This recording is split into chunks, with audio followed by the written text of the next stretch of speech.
What are the inner workings of the mind, and what do dreams tell us about ourselves? Take a look at this clip over here with Jordan Peterson talking about the meaning of dreams. So he talks about it from a psychological perspective. We're going to add also a spiritual element, what Jewish and biblical principles teach about dreams. So we'll watch this clip together and then talk about it. But first, hit that subscribe button over there in the corner. We'd love to stay in touch. Check this out. I also spent a lot of time reading Carl Jung, and it was through Jung and also Jean Piaget, who's a developmental psychologist, that I started to understand that our articulated systems of thought are embedded in something like a dream, and that dream is informed in a complex way by the way we act. So, we act out things we don't understand all the time, and if that wasn't the case, then we wouldn't need a psychology or a sociology or an anthropology or any of that, because we would be completely transparent to ourselves, and we're clearly not. So we're much more complicated than we understand, which means that the way that we behave contains way more information than we know.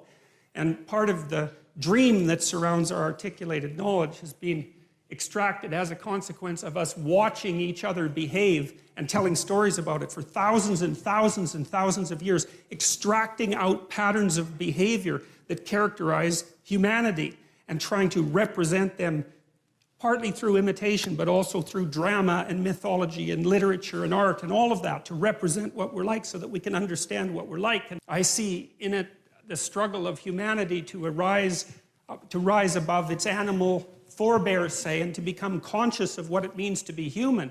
And that's a very difficult thing, because we don't know who we are, what we are, where we came from, or any of those things. And, the life is an unbroken chain going back 3.5 billion years. It's an absolutely unbelievable thing. Every single one of your ancestors reproduced successfully for 3.5 billion years.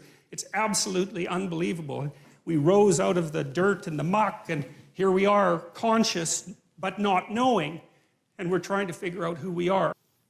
Freud, I suppose, in some sense, started to collate the information that we had pertaining to the notion that people lived inside a dream. It was Freud who really popularized the idea of the unconscious mind.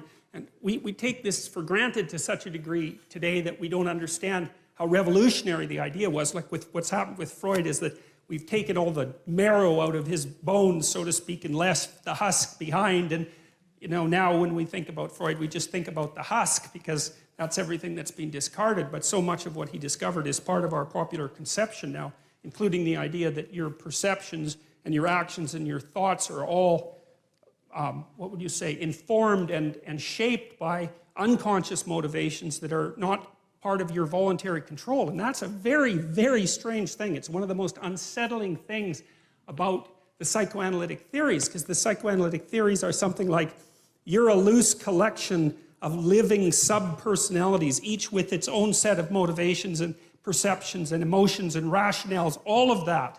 And you have limited control over that. So you're like a plurality of internal personalities that's loosely linked into a unity. You know that because you can't control yourself very well, which is one of Jung's objections to Nietzsche's idea that we could create our own values. See, Jung didn't believe that, especially not after interacting with Freud, because he saw that human beings were affected by things that were deeply, deeply affected by things that were beyond their conscious control. And no one really knows how to conceptualize those things.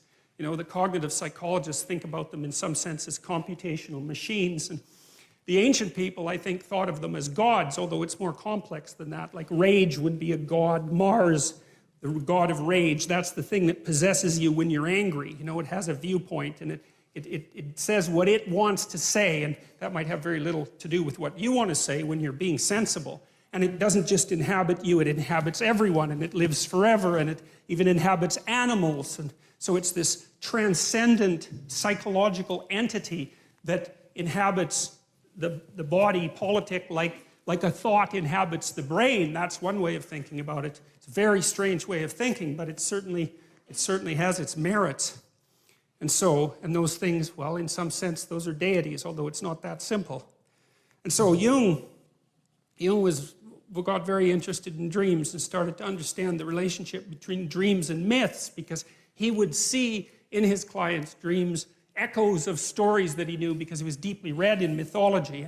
And then he started to believe that the dream was the birthplace of the myth, and that there was a continual interaction between the two processes, the dream and the story, and storytelling. And well, you know, you tend to tell your dreams as stories when you remember them. And some people remember dreams all the time, like 2 or 3 a night. I've had clients like that, and they often have archetypal dreams that have very clear mythological structures. I think that's more the case with people who are creative, by the way, especially if they're a bit unstable at the time, because the dream tends to occupy the space of uncertainty and to concentrate on fleshing out the unknown reality before you get a real grip on it. So it's like the dream is the birthplace of thinking. That's a good way of thinking about it. And so because it's the birthplace of thinking, it's not that clear. It's doing its best to formulate something.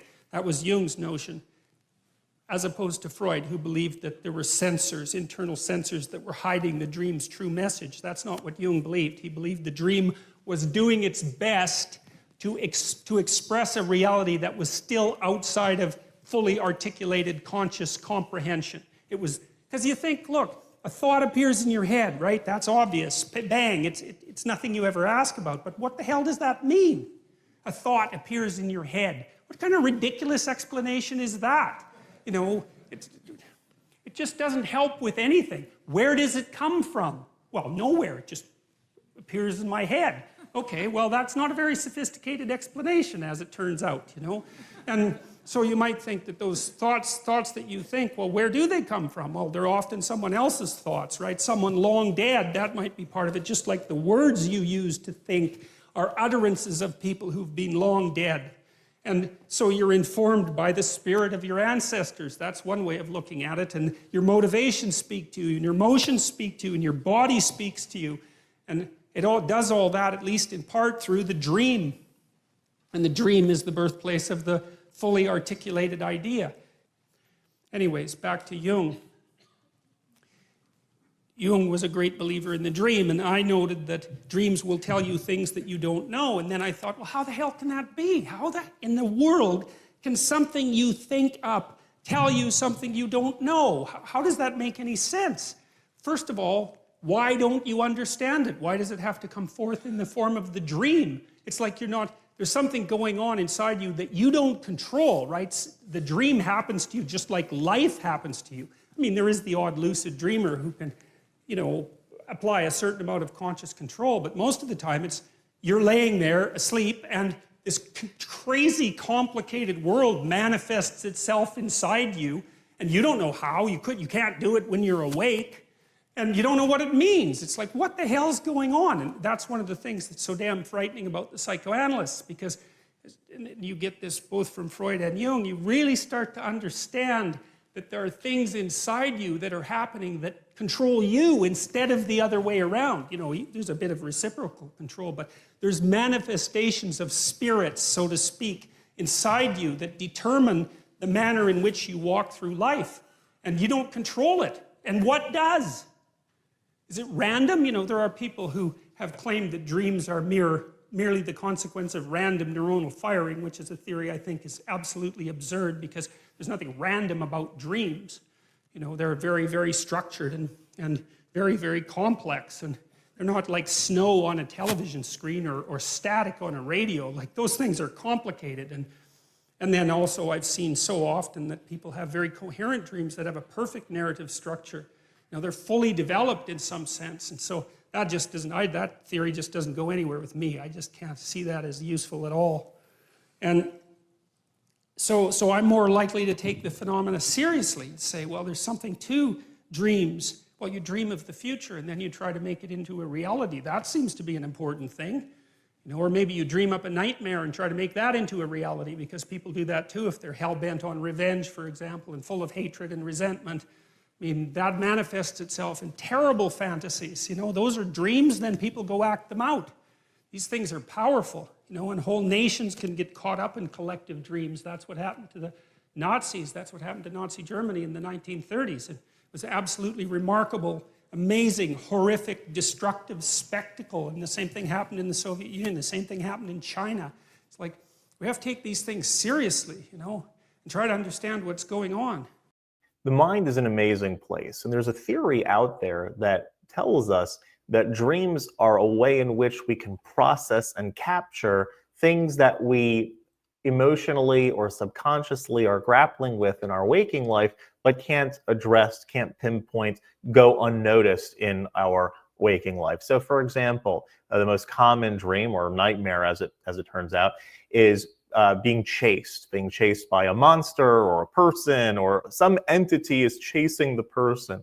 And this could be, there's a theory out there that this is a reflection of something taking place on an emotional or subconscious level in your waking life that makes that you feel like you're being pursued. Something, an entity, some force, some person, some situation is chasing after you, and you essentially are given clarity to see what that is, or be made aware by seeing that manifest itself in a story that's sort of told to you in the dream state. Another common dream that's out there is the dream or nightmare of falling or drowning. That's a very common dream nightmare. And this, again, would parallel somebody who in their waking life maybe feels like they're drowning, they're overwhelmed by whatever situation is going on.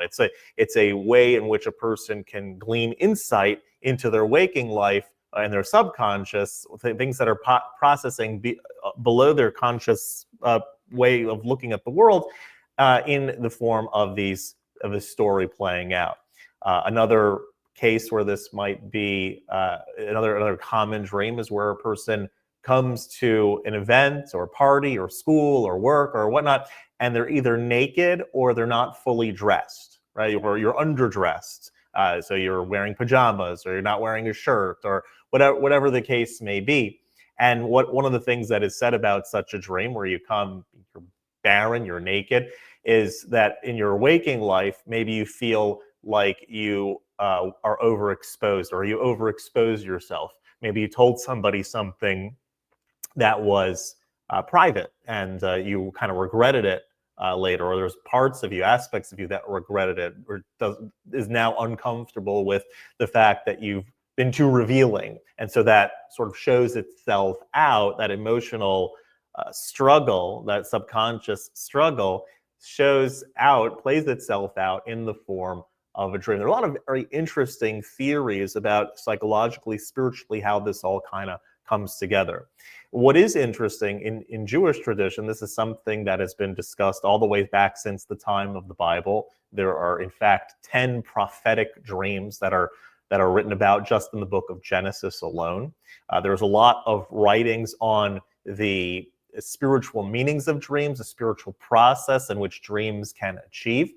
The sentiment nowadays, we believe in a sort of spiritual devolution, and based on the fact that spiritually we're sort of devolving as a people. In other words, people in biblical times were had much more sensitivity to spiritual matters, much more high caliber of spiritual attainment and possibilities out there. We've kind of been more calloused over the generations, not to mention the fact that we are so overstimulated. Our brains process so many trillions of bits of information that people in previous generations weren't even privy to, right? From our smartphones to all music and billboards and advertisements and things that we're so saturated with stuff out there that our brain, when it processes things in a dream state, it has a lot of stuff mixed in that is not necessarily prophetic or tremendously significant and meaningful.